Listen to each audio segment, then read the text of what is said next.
নমস্কাৰ, জয় হিন্দ, জয় অসম। এটা বহুতেই ভাল খবৰ লৈছোঁ আপোনালোকৰ মাজলৈ, যিহেতু গুৱাহাটী হাইকোৰ্টৰ ফালৰ পৰা পোষ্ট মুকলি হৈছে 2025 বৰ্ষৰ বাবে। পোষ্টসমূহত আপোনালোকে অনলাইন মাধ্যমেৰে এপ্লাই কৰিব পাৰিব। কিমানটা পোষ্ট মুকলি হৈছে সকলো ডিটেইলছ এই ভিডিঅ'টোত মই জনাই যাম। ভিডিঅ'টো শেষলৈকে চাই যাব। হয় বন্ধুসকল, ইয়াতে গুৱাহাটী হাইকোৰ্টৰ ফালৰ পৰা 4টা পোষ্ট মুকলি হৈছে। পোষ্টকেইটা ইয়াতে দেখাই আছোঁ। গুৱাহাটী হাইকোৰ্টৰ কৈছে, Guwahati high court has released 2 employment notification for the recruitment of 4 senior personnel assistant and technical assistant posts in the principal seat of the Guwahati High Court. Interested and eligible candidate may apply online here. যদি আপুনি এই পোষ্টসমূহত interested হয় আৰু eligible হয় তেনেহ'লে apply কৰি ল'ব পাৰিব। এটা গুৱাহাটী হাই কোৰ্ট ৰিক্ৰুটমেণ্ট 2025। এতিয়া পোষ্টৰ ছিনিয়ৰ পাৰ্চনেল এছিষ্টেণ্ট পোষ্টৰ ইয়াত পোষ্ট আছে, প্ৰায় 3টা পোষ্ট আছে। ইউআৰ কেটেগৰীত এটা আছে আৰু OBC MOBC 2টা আছে। স্কেল পে আপোনাক 22,000 পৰা 97,000লৈকে দিব। লগতে আপোনাৰ গ্ৰেড পে 9,400 টকালৈকে থাকিব। এডুকেশ্যন কোৱালিফিকেশ্যন আপোনাৰ candidate must possess a bachelor degree from a recognised university with a diploma in stenography in English with minimum speed of 100 WPM in short 10 and 40 WPM on a computer। আপোনাৰ ইয়াতে এখন diploma লাগিব। Computer টাইপিঙৰ speed আপোনাৰ 100 পৰা 40 থাকিব লাগিব আৰু লগতে আপুনি গ্ৰেজুৱেশ্যন কৰিব লাগিব।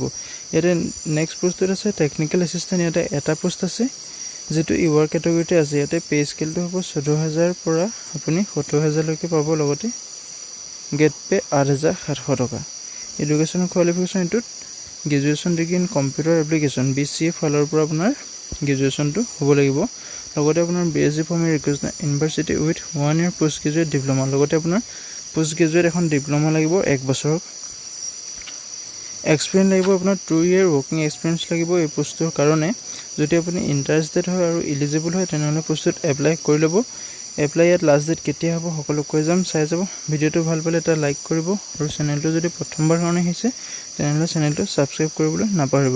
ইয়াতে order criteria of Guwahati high court recruitment ইয়াতে দিয়া আছে age limit candidate age must be maximum 40 years on last date of application. আপুনি এপ্লিকেশ্যন কৰা লাষ্ট ডেটলৈকে আপোনাৰ যদি 40 বছৰ হয় তেতিয়া আপুনি এপ্লাই কৰিব পাৰিব। যিহেতু আপুনি গম পায় 18 বছৰৰ পৰা এপ্লাই কৰিব পাৰে, সেইবাবে 18 বছৰৰ পৰা 40 বছৰলৈকে এপ্লাই কৰিব পাৰিব। এজ চিলেকশ্যন দিয়া আছে আপোনাক কেটেগৰী ৱাইজ এজ চিলেকশ্যন দিয়া আছে, আপুনি চাই লওক। OBC কাৰণে 3 বছৰ আছে আৰু SC কাৰণে 5 বছৰ, STP আৰু STHৰ কাৰণে 5 বছৰ আছে। লগতে আপোনাৰ PWD সকলৰ কাৰণে 10 বছৰ এজ চিলেকশ্যন দিয়া আছে।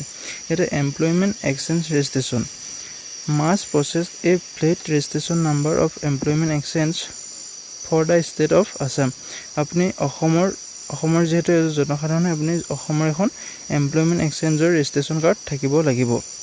ইয়াতে এপ্লিকেশ্যন ফিজ দিয়া আছে। গুৱাহাটী হাইকোৰ্টৰ এপ্লিকেশ্যন ফিজ দিয়া আছে। ইয়াতে কেটেগৰী ৱাইজ এপ্লিকেশ্যন ফিজ দিয়া আছে, আপোনালোকে চাই যাওক। SC STP আৰু ST হিলছৰ কাৰণে মাত্ৰ 250 টকা দি এপ্লিকেশ্যন কৰিব লাগিব আৰু PWD কাৰণে আপোনাৰ নীল, কোনো ধৰণৰ এপ্লিকেশ্যন ফিজ দিব নালাগে।